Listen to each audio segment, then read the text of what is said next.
స్తోత్రం. బాగున్నారా? ప్రతినిత్యం ఇలా వాగ్దానం చూస్తున్నారా? మీతో మాట్లాడడానికి ప్రభు కృప చూపించారు. కీర్తన గ్రంథం 72వ కీర్తన 4వ వాక్యాన్ని చదువుకుందాం. ప్రజలలో శ్రమ నుండి వారికి అతడు న్యాయం తీర్చును, బీదల పిల్లలను రక్షించి బాధపెట్టు వారిని నలగొట్టును. దేవునికి స్తోత్రం. శ్రమ నొందిన ప్రతి వ్యక్తికి మన దేవుడు న్యాయం తీర్చే దేవుడై ఉన్నాడు. అవును, ఈరోజు నీ వాగ్దానం చూస్తున్న మీరు ఏ శ్రమలో, ఏ కష్టంలో, ఏ బాధల్లో, ఏ ఇరుకుల్లో, ఏ శ్రమల గుండా మీరు ప్రయాణం చేస్తున్నారో తెలియదు, కానీ మీకు దేవుడు న్యాయము చేయబోచున్నానని మాట్లాడుచున్నాడు. అవును, మన దేవుడు న్యాయం చేసే దేవుడిగా కనబడుచున్నాడు. ఒక తల్లి ఒక లాయర్ దగ్గరికి వెళ్ళి అడుగుతుందంట, చిన్న ల్యాండ్ విషయంలో నాకు సమస్యగా ఉందయ్యా, నువ్వు నాకు న్యాయం చేయవా అని అడిగిందంట. అయితే ఆ లాయరు ఎంత కఠినాత్ముడంటే దేవునికి భయపడ్డంట, మనుషుల్ని లక్ష్య పెట్టడంట. అటువంటి కఠినాత్ముడు కూడా ఈ యొక్క తల్లిగారు మాటి మాటికి వెళ్ళి నాకు న్యాయం చేయి, నాకు న్యాయం చేయి, నాకు న్యాయం చేయి అని అడుగుతున్నందుకు, ఆమె మాటి మాటికి న్యాయం చేయమన్నందుకు ఆమె మాటలు ఇంకా భరించలేక ఆమె వద్దకు వెళ్ళి ఆ స్థలం విషయమై ఆమెకు న్యాయం చేశాడని దేవుని వాక్యం లూకాసు వార్త 18వ అధ్యాయంలో దేవుడు సెలవిస్తున్నాడు.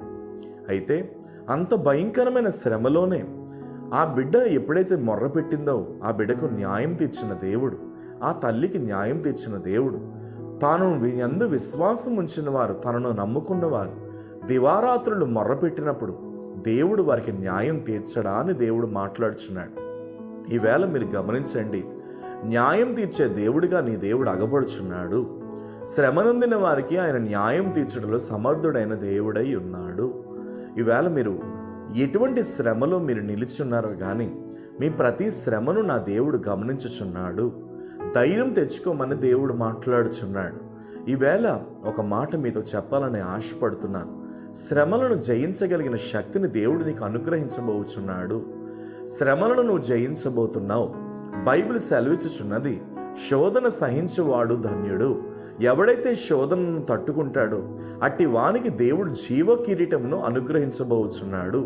కొరింథీయులకు రాసిన మొదటి పత్రిక 10:13లో దేవుడు సెలవిచ్చుచున్నాడు, సాధారణంగా మనుషులు కలుగు శోధన తప్ప ఏదీ మీకు సంభవింపలేదు.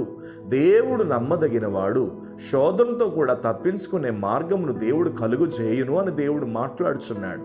ఈరోజు ఈ వాగ్దానం చూస్తున్న మీలో ఎవరైనా ఈ శోధన నేను తట్టుకోలేకపోవచ్చున్నాను, ఈ కష్టం నేను తట్టుకోలేకపోవచ్చున్నాను, ఈ బాధ నేను తట్టుకోలేకపోవచ్చున్నాను, ఈ ఇరుకు నేను తట్టుకోలేకపోవచ్చున్నాను అని మీలో ఎవరైనా బాధపడితే నా దేవుడు ఇప్పుడే మీరు కూర్చున్న స్థలంలోనికి దిగివచ్చుచున్నాడు. ఆయన సెలవిచ్చుచున్నాడు, ఏమన్నా తెలుసా, నీ ప్రతి శోధనలో నుండి నేను విడిపించుటకు నేను సమర్థుడైన దేవుడు నన్ను దేవుడు సెలవిచ్చుచున్నాడు. శోధన లేని మనుషుడు ఎవడున్నాడండి? ప్రతి వ్యక్తి కూడా ఏదో ఒక శోధనే కదా. కానీ ఆ శోధనలోనే కలువరిగిరిలో కార్చబడినటువంటి యేసు నాథుని యొక్క ప్రేమ ఆ వ్యక్తిని కమ్ముకొనబోచున్నది. యోహాను రాసిన మొదటి పత్రిక 4వ అధ్యాయం 8వ వాక్యంలో దేవుడు సెలవిచ్చుచున్నాడు, దేవుడు ప్రేమ స్వరూపి. అవును, నిజమే, దేవుడు ప్రేమ స్వరూపి. మనం ఎవరినైతే ఎక్కువగా ప్రేమిస్తామో వారికి కష్టం వస్తే వెంటనే మనం ఆదుకోవడానికి వెళ్ళిపోతాం కదా. ఎవరికైనా ఇబ్బంది కలిగినప్పుడు వారికి కష్టం రాగానే వెంటనే మనం వెళ్ళిపోయి వారిని ఆదుకుంటాం కదా. అట్టి విధంగానే దేవుడు మాట్లాడుచున్నాడు. మన ప్రతి కష్టములో కూడా, మన ప్రతి బాధలో కూడా దేవుడు మనల్ని ఆదుకోబోచున్నట్లుగా దేవుడు మాట్లాడుచున్నాడు. కాబట్టి ధైర్యం తెచ్చుకోండి, నిబ్బరము కలిగి ఉండండి. మీరు ఏ శోధనలో ఉన్న ముందుకు సాగిపోండి. ప్రభు కృప మీతో ఉన్నది. ప్రజలలో శ్రమ నొందిన వారికి అతడు న్యాయం చేయబోతున్నాడు. బీదల పిల్లలను రక్షించి బాధ పెట్టి వారిని ఆయన నల్లగొట్టబోతున్నాడు. నిన్ను ఎవరైతే బాధ పెడతారో వారికి నలుగుడు తప్పదు. నిన్ను బాధ పెట్టి వారిని నువ్వేమి అనవద్దు, దేవుడు వారిని చూసుకుంటాడు. ధైర్యం తెచ్చుకొని ముందుకు వెళ్ళు. నిన్నెవరైతే కృంగదీస్తున్నారో, నిన్నెవరైతే లేనిపోని మాటలు అంటున్నారో, నిన్నెవరైతే చెడుగా మాట్లాడుచున్నారో వారందరినీ ప్రభువే చూచుకొనును. ధైర్యం తెచ్చుకొని ముందుకు సాగిపో. ప్రేమ కలిగిన తండ్రి, ఎంతమంది అయితే ఈ వాగ్దానం చూస్తూ శ్రమలను బట్టి, శోధనలను బట్టి నలిగిపోతున్నారో వారికి మీరు విడుదలను దయచేయమని ప్రార్థించుచున్నాను. ఒక ఉన్నతమైన అభిషేకం, ఒక పరిశుద్ధాత్మ నింపుదల ఈ వాగ్దానం చూస్తున్న వారి మీదకి దిగివచ్చును గాక. Right now in the name of Jesus.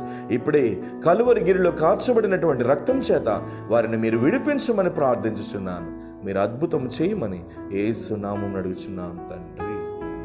Amen. God bless you. అనేకులకి వాగ్దానం షేర్ చేయండి ప్లీజ్.